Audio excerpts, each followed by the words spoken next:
इस वीडियो में प्रमेय 6.6 का हल करेंगे। देखिए इसमें क्या कहता है, दो समरूप त्रिभुजों के क्षेत्रफलों का अनुपात इनकी संगत भुजाओं के अनुपात के वर्ग के बराबर होता है।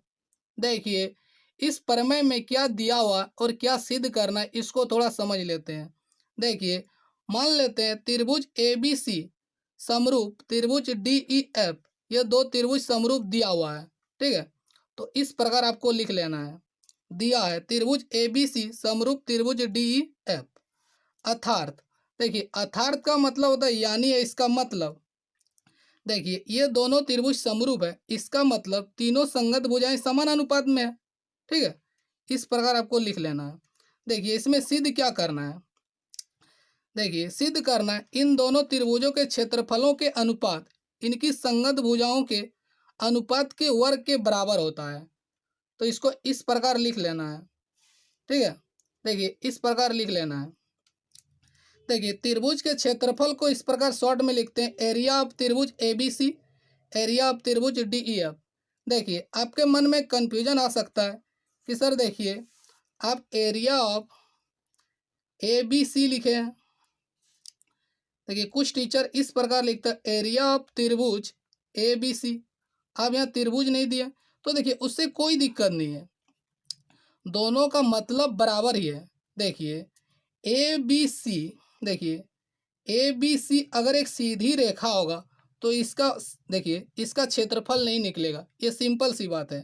ठीक है, तो यहाँ ए बी सी का मतलब यहाँ त्रिभुज का ही बात हो रहा है। ठीक है, तो उससे कोई दिक्कत नहीं, आप चाहे तो ऐसे लिखें या ऐसे लिखें, बात एक ही है।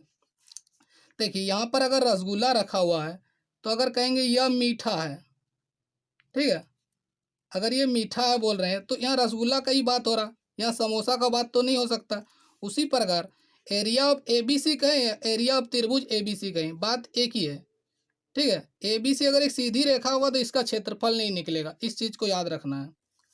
तो यहाँ से आपका कन्फ्यूजन दूर हो जाना चाहिए, तो आप इस प्रकार आपको लिख लेना है। अब देखिए देखिए त्रिभुज का क्षेत्रफल का सूत्र क्या होता है, देखिए 1/2 आधार गुना ऊंचाई। तो ये देखिए दोनों त्रिभुज में देखिए ऊंचाई नहीं है, तो सबसे पहले इसकी रचना करना होगा। ठीक है, तो देखिए इसकी रचना करेंगे। देखिए तो देखिए यहाँ रचना कर लिए, सी एम ए बी यानी सी एम ए बी पर लंब डाल लिए। ठीक है, और एफ एन डी ई पर लंब डालें। तो रचना को इस प्रकार लिखना है। देखिए ठीक है, इस प्रकार लिख लेना, सी एम लंब ए बी तथा एफ एन लंब डी डाला, डाला या खींचा बोल सकते हैं। ठीक है, अब देखिए त्रिभुज ए बी सी और त्रिभुज डी ई एफ ये दोनों त्रिभुज समरूप है, इसकी तीनों संगत भुजाएं समान अनुपात में है। किसी तरह करके अगर इनके संगत देखिए संगत भुजाएं के समान अनुपात में सी एम बट्टा एफ एन यानी सी एम और एफ एन का अनुपात इसके समानुपात कर देंगे किसी प्रकार करके, तो क्या फायदा होगा ये आगे आपको पता लग जाएगा। तो देखिए इसी को हल करते हैं। तो देखिए प्रमाण, अब प्रमाण दिखाएंगे। ठीक है, तो देखिए प्रमाण, देखिए इन दोनों त्रिभुजों को त्रिभुज ए एम सी और त्रिभुज डी एन एफ, इन दोनों त्रिभुजों को किसी तरह समरूप कर देंगे। तो यहाँ से देखिए सी एम बट्टा एफ एन ये समान अनुपात में हो जाएगा, यानी ए सी बट्टा डी एफ के। तो देखिए त्रिभुज ए एम सी तथा त्रिभुज डी एन एफ में, दोनों त्रिभुजों में देखिए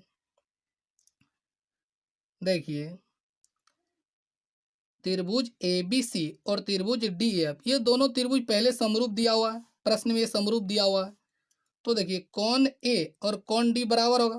ठीक है, आप लिख सकते हैं। तो यहाँ से देखिए कौन ए बराबर कौन डी, क्यों ये क्यों बराबर होगा, तो आप यहाँ कारण दे सकते हैं, क्योंकि त्रिभुज ए बी सी समरूप त्रिभुज डी ई एफ ये दोनों त्रिभुज समरूप दिया हो, इसलिए संगत कोण बराबर होगा। तो आपको कारण में इतना दे देना है। अब देखिए कौन एम और कौन एन बराबर होगा, क्योंकि देखिए दोनों 90 डिग्री है, तो प्रत्येक 90 डिग्री। ठीक है, या आप लिख सकते हैं दोनों 90 डिग्री। तो देखिए दोनों त्रिभुजों में दो संगत कोण बराबर हो गया तो तीसरा ऑटोमेटिक बराबर हो जाएगा। तो एंगल एंगल समरूपता कसौटी से दोनों त्रिभुज समरूप हो जाएगा। तो यहाँ लिखेंगे एंगल एंगल समरूपता कसौटी। ठीक है, अतः त्रिभुज, देखिए अतः त्रिभुज ए एम सी समरूप है त्रिभुज डी एन एफ की। ठीक है, किस नियम से? तो एंगल एंगल समरूपता कसौटी, आपको कारण में दे देना है। ठीक है, एंगल एंगल समरूपता कसौटी से ये दोनों त्रिभुज समरूप हो गया। अब देखिए, जैसे ये दोनों त्रिभुज समरूप हो गया तो यहाँ से क्या क्या लिख सकते हैं? देखिए ए सी बट्टा, देखिए ए सी यानी पहले और अंतिम अक्षर से बनने वाले भुजा, तो इसका भी देखिए पहले और अंतिम अक्षर से बनने वाले भुजा लेना है, इस चीज को आपको ध्यान रखना है। तो ए सी बट्टा डी एफ बराबर, देखिए अंतिम और ये दूसरा ले रहे हैं तो सी एम, तो इसका क्या हो जाएगा एफ एन। ठीक है, यहाँ देखिए अंतिम और दूसरा ले रहे हैं तो इसका अंतिम और दूसरा लेंगे तो ये होगा। तो यहाँ से देखिए सी एम बट्टा एफ एन। ठीक है, इसका कारण दे देंगे। ठीक है, समरूप त्रिभुजों के संगत भुजाएं। ठीक है, समरूप त्रिभुजों के संगत भुजाएं समान अनुपात में होता है। अब देखिए, या हम लिख सकते हैं ए सी बटा डी एफ बराबर सी एम बटा एफ एन आया।